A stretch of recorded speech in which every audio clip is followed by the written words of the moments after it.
ہر طرح کی تعریف اللہ تعالیٰ کے لیے ہے جو کمال میں منفرد ہے، بھرپور نوازشوں کی کرم فرمائی کرتا ہے، ہر حال پر اور ہر حال میں اسی کے لیے ہر طرح کی حمد ہے۔ میں صبح و شام اس کا شکر بجا لاتا ہوں، میں گواہی دیتا ہوں کہ اللہ کے علاوہ کوئی معبود نہیں، وہ اکیلا ہے، اس کا کوئی شریک نہیں، وہ مشابہتوں اور مماثلتوں سے منزہ ہے۔ میں گواہی دیتا ہوں کہ ہمارے سردار و نبی محمد اللہ کے بندہ و رسول اور عمدہ خصلتوں سے موصوف ہیں۔ اللہ تعالیٰ کا درود و سلام اور برکتیں نازل ہوں آپ پر اور آپ کی آل و اولاد اور صحابہ کرام پر، جو بہترین آل اور بہترین اصحاب ہیں، اور تابعین پر، اور جو قیامت کے دن تک حق کے ساتھ ان کی پیروی کریں ان پر۔ اما بعد، اللہ کے بندو، غارت کرنے والے اعمال میں قطع رحمی ہے۔ حسن سند والی ایک حدیث میں آیا ہے، اعمال ہر جمعرات کو جمعہ کی رات پیش کیے جاتے ہیں تو اللہ تعالیٰ رشتہ کاٹنے والے کے عمل کو قبول نہیں کرتا ہے، اور رشتہ کاٹنے والا اللہ عز و جل کی کتاب مقدس میں لعنت کا مستحق ہے، ارشاد ربانی ہے۔ اور تم سے یہ بھی بعید نہیں کہ اگر تم کو حکومت مل جائے تو تم زمین میں فساد برپا کر دو اور رشتے ناطے توڑ ڈالو۔ صحیح مسلم میں جبیر ابن مطعم کی حدیث میں آیا ہے، جنت میں رشتہ کاٹنے والا داخل نہیں ہوگا۔ ابن مسعود صبح کے بعد ایک حلقے میں بیٹھے ہوئے تھے، جب وہ ہمارے بیچ سے کھڑے ہوئے تو انہوں نے کہا، میں رشتہ کاٹنے والے کے سلسلے میں قسم کھاتا ہوں، ہم چاہتے ہیں کہ ہم اپنے رب سے دعا کریں، لیکن آسمان کے دروازے رشتہ کاٹنے والے کے سامنے بند ہیں۔ دوستو، ہلاک و برباد کرنے والی چیزوں میں لوگوں کے حقوق کو پامال کرنا اور اقوال و اعمال میں ان پر ظلم کرنا ہے۔ اس سلسلے میں وعید کے لیے مفلس والی حدیث کافی ہے۔ جو قیامت کے دن آئے گا اور اسے گالی دی ہوگی، اس پر تہمت لگائی ہوگی، اس کا مال کھایا ہوگا، اس کا خون بہایا ہوگا، اسے مارا ہوگا، تو اسے اس کی نیکیوں میں سے دے دیا جائے گا، پھر اسے اس کی نیکیوں میں سے دے دیا جائے گا۔ اگر اس کی نیکیاں اپنے ظلموں کا بدلہ ادا کرنے سے قبل ہی ختم ہو گئیں تو مظلوموں کے گناہوں کو لیا جائے گا اور اس کے اوپر لاد دیا جائے گا، پھر اسے جہنم میں پھینک دیا جائے گا۔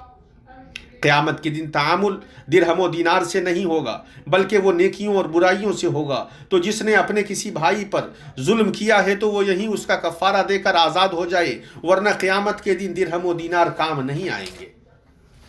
اللہ کے بندو، متنبہ ہو جاؤ، اللہ کا تقوی اختیار کرو اور جان لو کہ برباد کر دینے والی چیزیں بہت سی ہیں، ان سے بچنا چاہیے اور ان کے سلسلے میں سستی نہیں کرنی چاہیے۔ بدعت ایجاد کرنا عمل کو باطل کر دینے والا ہے، ثواب کو ضائع کر دینے والا ہے۔ نبی نے فرمایا، جس نے ہمارے اس دین میں کوئی ایسی چیز ایجاد کی جو اس میں سے نہیں ہے تو وہ مردود ہے، اور جس نے کوئی ایسا عمل کیا جو ہمارے دین کے مطابق نہیں ہے تو وہ مردود ہے۔ متفق علیہ۔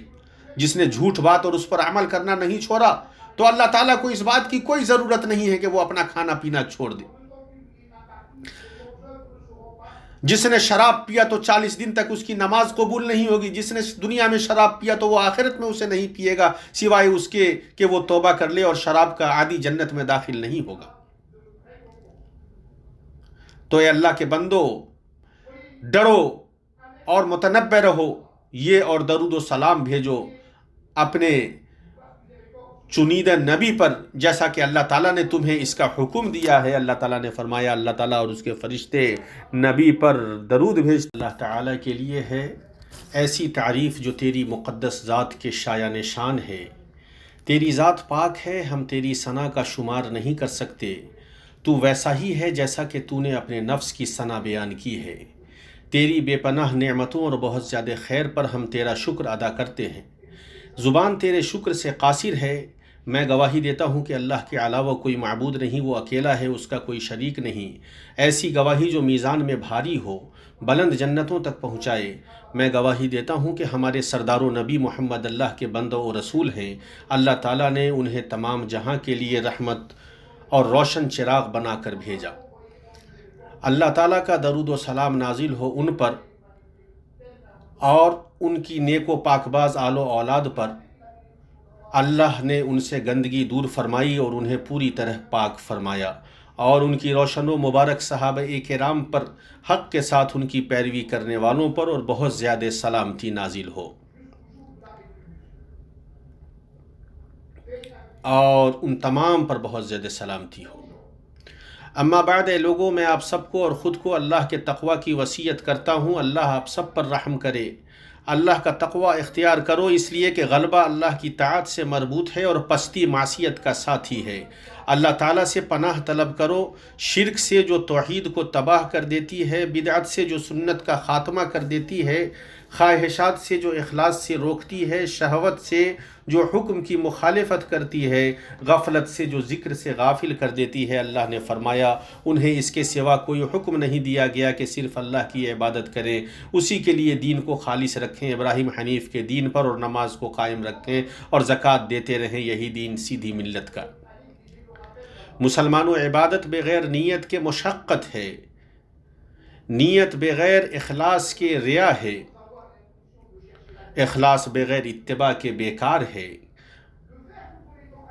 بندے کا اصل مال اس کا اپنے رب کے حقوق کے بارے میں غور کرنا ہے، پھر اس کا اس بات پر غور کرنا ہے کہ کیا انہیں اس طریقے سے انجام دیا جیسا کہ انجام دینا چاہیے۔ اللہ کے بندو، طاعتوں کو بجا لانا اور عبادتوں کو ادا کرنا کبھی سہل و آسان ہوتا ہے، باوجود اس کے کہ انہیں ادا کرنے میں بندہ بعض مشقت سے دوچار ہوتا ہے۔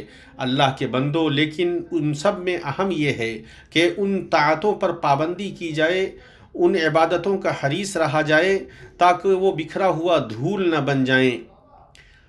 تو آپ ایک بندے کو دیکھیں گے کہ وہ مسلمانوں کے ساتھ ان کی مساجد میں 5 وقت کی نمازیں ادا کرتا ہے، روزہ رکھتا ہے، حج کرتا ہے، عمرہ کرتا ہے، زکوٰۃ دیتا ہے، صلہ رحمی کرتا ہے، نیک اعمال کرتا ہے، حسن سلوک کرتا ہے، پھر شیطان اس پر حاوی ہو جاتا ہے، چنانچہ وہ اسے تباہ کر دینے والے اعمال اور باطل امور میں مبتلا کر دیتا ہے، چنانچہ اس کا کیا دھرا برباد ہو جاتا ہے اور آخرت میں گھاٹا اٹھاتا ہے، العیاذ باللہ۔ اللہ کے بندو، اعمال کو برباد کر دینے والی چیزیں اتنی خطرناک ہیں کہ مسلمان کو ان سے ڈرنا و متنبہ رہنا چاہیے۔ احباط کا مطلب برائیوں کے ذریعے نیکیوں کو باطل کر دینا ہے۔ برباد کر دینے والے اعمال میں سے کچھ تو ایسے ہیں جو تمام اعمال کو غارت و برباد کر دیتے ہیں، جیسے کفر، ارتداد، اعتقادی نفاق اکبر اور تقدیر کو جھٹلانا، اور یہ کلی طور پر غارت کرنے والے ہیں۔ ان میں سے کچھ ایسے ہیں جن سے ایمان ضائع نہیں ہوتا ہے، لیکن معاصی و گناہ کے سبب وہ اس عبادت کو باطل کر دیتے ہیں جس میں وہ مل جاتے ہیں۔ اسی طرح اجر و ثواب میں کمی کرتے ہیں اور کبھی وہ حقیقی غارت کرنے والے اعمال تک بھی پہنچ جاتے ہیں۔ ہم اللہ تعالیٰ سے عافیت مانگتے ہیں۔ اللہ تعالیٰ نے کفر اور اہل کفر کے سلسلے میں کہا، منکرین ایمان کے اعمال ضائع اور اکارت ہیں اور آخرت میں وہ ہارنے والوں میں سے ہیں۔ نیز اللہ تعالیٰ نے فرمایا، جو شخص دنیا کی زندگی اور اس کی زینت پر فریفتہ ہوا چاہتا ہو، ہم ایسوں کو ان کے اعمال کا بدلہ یہیں بھرپور پہنچا دیتے ہیں اور یہاں انہیں کوئی کمی نہیں کی جاتی۔ ہاں، یہی وہ لوگ ہیں جن کے لیے آخرت میں سوائے آگ کے اور کچھ نہیں، اور جو کچھ انہوں نے یہاں کیا ہوگا وہ سب اکارت ہے، اور جو کچھ ان کے اعمال تھے سب برباد ہونے والے۔ اللہ تعالیٰ نے شرک کے بارے میں فرمایا، لائق نہیں ہے کہ مشرک اللہ تعالیٰ کی مسجدوں کو آباد کریں، درا حال ہے کہ وہ خود اپنے کفر کے آپ ہی گواہ ہیں، ان کے اعمال غارت و اکارت ہیں اور وہ دائمی طور پر جہنم میں ہیں۔ اور اس خطاب پر غور کرو جو نبی کریم صلی اللہ علیہ وسلم کے لیے ہے، یقیناً تیری طرف بھی اور تجھ سے پہلے کے تمام نبیوں کی طرف بھی وحی کی گئی ہے کہ اگر تو نے شرک کیا تو بلا شبہ تیرا عمل ضائع ہو جائے گا اور بالیقین تو ضیاء کاروں میں سے ہو جائے گا۔ اللہ کے رسول صلی اللہ علیہ وسلم قطعاً شرک کرنے والے نہیں تھے، لیکن یہ شرک اور اس سے قریب ہونے سے عظیم تحذیر اور خوفناک انذار ہے۔ اللہ تعالیٰ نے دوسرے مقام پر انبیاء کے ذکر کے سیاق میں کہا ہے، اور ان میں اولو العزم انبیاء علیہم السلام ہیں۔ اللہ تعالیٰ نے فرمایا، اور اگر فرضاً یہ حضرات بھی شرک کرتے تو جو کچھ یہ اعمال کرتے تھے وہ سب اکارت ہو جاتے۔ ایسا وہ بالکل نہیں کرتے، بالکل نہیں، لیکن یہ عظیم خوف شرک اور اس سے قریب ہونے اور اس کے وسائل و ذرائع سے ہے، اور توحید کی حفاظت کرنا ہے، صرف ایک اللہ کی عبادت کرنی ہے، ہر طرح کی عبادت اسے ایک ذات کے لیے کرنی ہے جس کا کوئی شریک نہیں۔ اللہ کے فضل و رحمت میں سے یہ ہے کہ اللہ ہمیں محفوظ رکھے۔ جہاں تک ارتداد کا مسئلہ ہے تو ہم اس سے اللہ تعالیٰ کی پناہ مانگتے ہیں۔ اللہ تعالیٰ کا ارشاد گرامی ہے، اور تم میں سے جو لوگ اپنے دین سے پلٹ جائیں اور اسی کفر کی حالت میں مریں، ان کے اعمال دنیاوی اور اخروی سب غارت ہو جائیں گے۔ یہ لوگ جہنمی ہوں گے اور ہمیشہ ہمیشہ جہنم میں رہیں گے۔ اللہ کے بندوں، غارت کرنے والے اعمال میں تقدیر کو جھٹلانا ہے۔ کبھی کبھی بندہ اس سلسلے میں سستی کرتا ہے۔ زید بن ثابت رضی اللہ عنہ کی حدیث میں ہے، وہ کہتے ہیں کہ میں نے اللہ کے رسول کو فرماتے ہوئے سنا، اگر تمہارے پاس احد کے برابر سونا ہو، تم اسے اللہ کے راستے میں خرچ کرو تو اللہ تعالیٰ اسے تم سے اس وقت تک قبول نہیں کرے گا یہاں تک کہ تم مکمل تقدیر پر ایمان لے آؤ۔ عبداللہ بن عمر رضی اللہ عنہما کی روایت ہے، وہ تقدیر کے جھٹلانے والوں کے سلسلے میں کہتے ہیں، جب تم ان سے ملو تو انہیں بتاؤ کہ میں ان سے بری ہوں اور وہ مجھ سے بری ہیں، اور میں قسم کھا کر کہتا ہوں کہ اگر ان میں سے کسی کے پاس احد پہاڑ کے برابر سونا ہے، اسے بھی وہ اللہ کے راستے میں خرچ کر دیں تو اللہ تعالیٰ اسے اس سے اس وقت تک قبول نہیں کرے گا یہاں تک کہ وہ تقدیر پر ایمان لے آئیں۔ مسلمانوں، اعمال کو تباہ کرنے والوں میں اللہ کے رسول کی نافرمانی اور ان کی مخالفت ہے۔ قرآن میں ہے، یقیناً جن لوگوں نے کفر کیا اور اللہ کی راہ سے لوگوں کو روکا اور رسول کی مخالفت کی، اس کے بعد کہ ان کے لیے ہدایت ظاہر ہو چکی، یہ ہرگز ہرگز اللہ کا کچھ نقصان نہ کر سکیں گے۔ ان قریب ان کے اعمال غارت کر دے گا اللہ تعالیٰ۔ اعمال کو برباد کرنے والے امور میں نبی کی مخالفت کی طرح نبی کے وسلم کے پاس آواز بلند کرنا بھی ہے۔ تو رب عزت نے فرمایا، اے ایمان والو، اپنی آوازیں نبی کی آواز سے اوپر نہ کرو اور نہ ان سے اونچی آواز سے بات کرو جیسے آپس میں ایک دوسرے سے کرتے ہو، کہیں ایسا نہ ہو کہ تمہارے اعمال اکارت جائیں اور تمہیں خبر بھی نہ ہو۔ اہل علم نے ذکر کیا ہے کہ یہ حکم آپ علیہ السلام کی وفات کے بعد بھی برقرار ہے، تو جب مسلمان مسجد نبوی میں ہو یا نبی صلی اللہ علیہ وسلم کی قبر کی زیارت کرے تو اس کے لیے ضروری ہے کہ اپنی آواز پست رکھے۔ جب وہ گفتگو کرے یا بحث کرے اور وہ مسجد نبوی شریف میں ہو تو وہ ان تمام چیزوں کا خیال ضرور رکھے۔ اس سلسلے میں جو چیزیں بیان کی جاتی ہیں ان میں سے ایک واقعہ یہ ہے کہ ایک مرتبہ خلیفہ ابو جعفر منصور نے دار ہجرہ کے امام مالک رحمہ اللہ کے ساتھ مناظرہ کیا۔ وہ دونوں مسجد نبوی میں تھے، تو امام مالک نے خلیفے سے کہا، اے امیر المومنین، یہاں آپ اپنی آواز بلند نہ کریں، اس لیے کہ اللہ تعالیٰ نے قوم کو ادب سکھایا اور کہا اپنی آوازیں نبی کی آواز سے اوپر نہ کرو۔ اور ایک قوم کی تعریف یہ کہتے ہوئے فرمایا، بے شک جو لوگ رسول اللہ کے حضور میں اپنی آوازیں پست رکھتے ہیں، یہی وہ لوگ ہیں جن کو دلوں کو اللہ نے پرہیزگاری کے لیے جانچ لیا ہے، ان کے لیے مغفرت ہے اور بڑا ثواب ہے۔ اور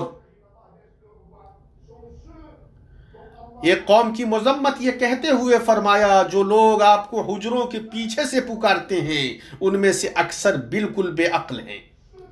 مرنے کے بعد بھی نبی کریم صلی اللہ علیہ وسلم کی حرمت ویسی ہی ہے جیسے زندہ حالت میں تھی۔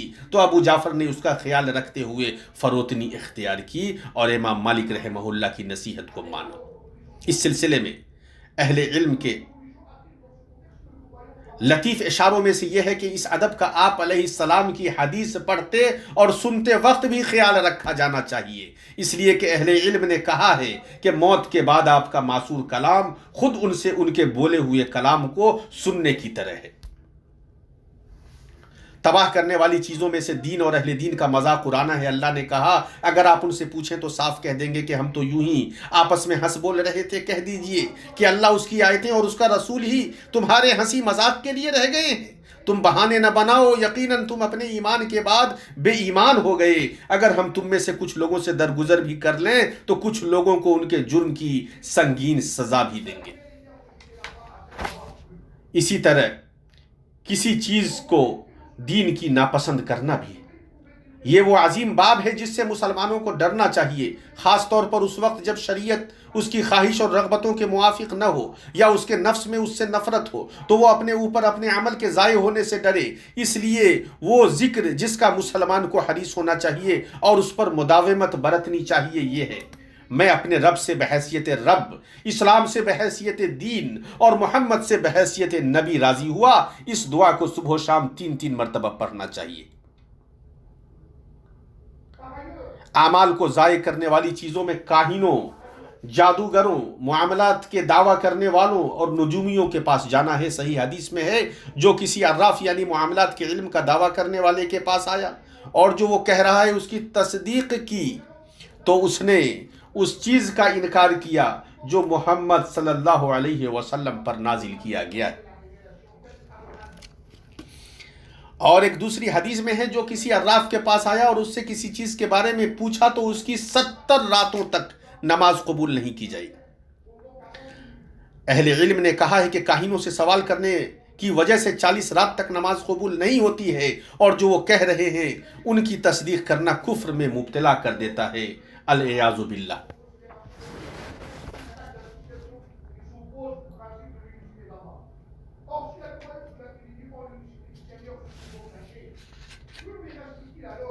اعمال کو ضائع و اکارت کرنے والی چیزوں میں سے اللہ کے مقابلے میں قسم کھانا ہے اور اپنے مسلمان بھائی سے خیر کو دور کرنا ہے۔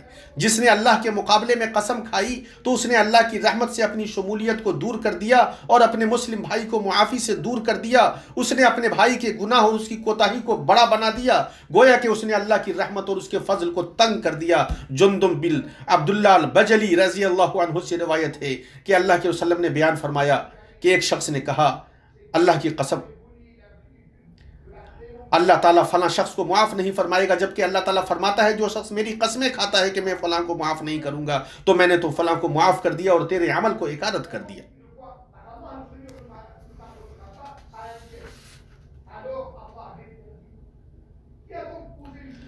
اللہ کے بندو، جسے اپنے نفس میں درستگی و استقامت دکھائی دے اسے کوتاہی و گناہ کرنے والے کسی بھائی کو حقیر سمجھنے سے بچنا چاہیے، اور اس بات سے بھی بچنا چاہیے کہ انہیں گھٹیا نظر سے دیکھے اور خود کو پسندیدگی و استحسان کی نظر سے دیکھے۔ یہ عظیم ہلاکت کی چیزوں میں سے ایک ہے۔ ہم اللہ تعالیٰ سے عافیت مانگتے ہیں۔ اپنے نفس کی خیرخواہی چاہنے والے، تیرے لیے بھی ضروری ہے کہ دلوں کو جیتو، نہ کہ ریکارڈ بنانے میں رہو۔ مسلمانوں، اللہ تعالیٰ ہماری اور آپ کی حفاظت فرمائے۔ اکارت و ضائع کرنے والی چیزوں میں ریا ہے۔ حدیث قدسی میں، میں شریک ٹھہرانے والوں کے شرک سے بے نیاز ہوں، جس نے کوئی ایسا عمل کیا جس میں میرے علاوہ کسی کو شریک کیا تو میں اس کو اور اس کے شرک کو چھوڑ دیتا ہوں۔ اللہ آپ پر رحم فرمائے۔ لوگوں کی تعریف چاہنے اور انہیں دکھانے سے بچیں۔ ایک شخص نبی کریم صلی اللہ علیہ وسلم کے پاس آیا، اس نے کہا، آپ کا اس شخص کے متعلق کیا خیال ہے جس نے ثواب اور لوگوں کے بیچ ذکر کیے جانے کے لیے غزوے میں شرکت کی؟ تو آپ صلی اللہ علیہ وسلم نے فرمایا، اس کے لیے کچھ بھی نہیں ہے۔ آپ نے اسے 3 مرتبہ دہرایا، پھر آپ نے فرمایا، اللہ تعالیٰ کسی عمل کو قبول نہیں کرتا سوائے اس کے جو صرف اللہ کے لیے خالص ہو اور بندہ اس کے ذریعے اس کی خوشنودی تلاش کرے۔ اگر بندہ ایسی قربت اختیار کرتا ہے جس کے ذریعے لوگوں کی تعریف چاہتا ہو تو وہ اسے اس دن کی ناکامی و بطلان اور ثواب سے محرومی کے لیے انجام دے رہا ہے، جس دن پوشیدہ بھیدوں کی جانچ پڑتال ہوگی، نیتوں کا پردہ فاش ہوگا اور دکھاوے کی فضیحت ہوگی۔